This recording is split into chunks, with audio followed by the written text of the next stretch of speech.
Bienvenue, bien-aimés. Nous sommes là encore aujourd'hui avec Nathan pour la lecture du jour. Matthieu chapitre 11, versets 1 à 5. Lorsque Jésus eut achevé de donner ses instructions à ses 12 disciples, il partit de là pour aller enseigner, prêcher dans les villes de la région. Jean-Baptiste, dans sa prison, entendit parler des œuvres du Christ. Alors il envoya quelques-uns de ses disciples demander à Jésus, « Es-tu le Messie? Qui va venir ou devons attendre quelqu'un d'autre ?»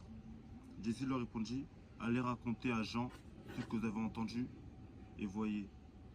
Les aveugles voient, les boiteux marchent, les lépreux sont guéris, les sourds entendent, les morts reviennent à la vie, et la bonne nouvelle est annoncée aux pauvres. » Merci beaucoup, Nathan. Waouh, magnifique.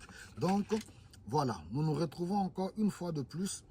Jean-Baptiste se retrouve emprisonné. Pourquoi? C'est le prix à payer du fait qu'on annonce la bonne nouvelle, qu'on annonce la parole de Dieu, la vérité.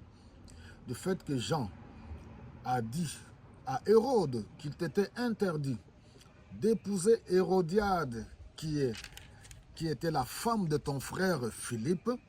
Cela lui a coûté le prix. Il a été emprisonné et vous connaissez la suite jusqu'à ce qu'il fût décapité. Voilà, donc nous devons comprendre que la question se pose encore aujourd'hui. Le Messie doit-il venir? Est-ce que c'est le Messie?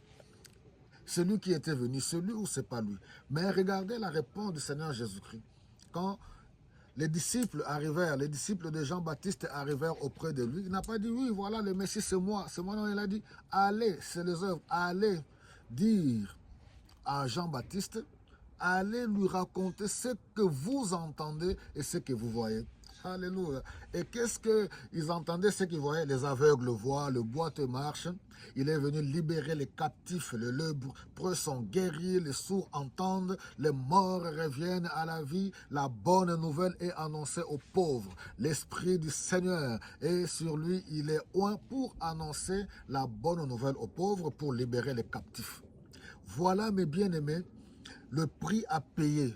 Là, je reviens sur Jean-Baptiste. Serviteur de Dieu, annonçons la bonne nouvelle.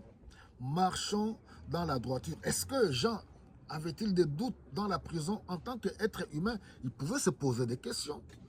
Voilà, je suis emprisonné pour la bonne mission.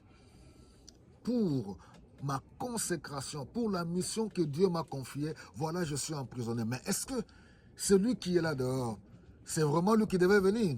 Il se peut aussi que tu te poses beaucoup de questions aujourd'hui à cause de ta consécration.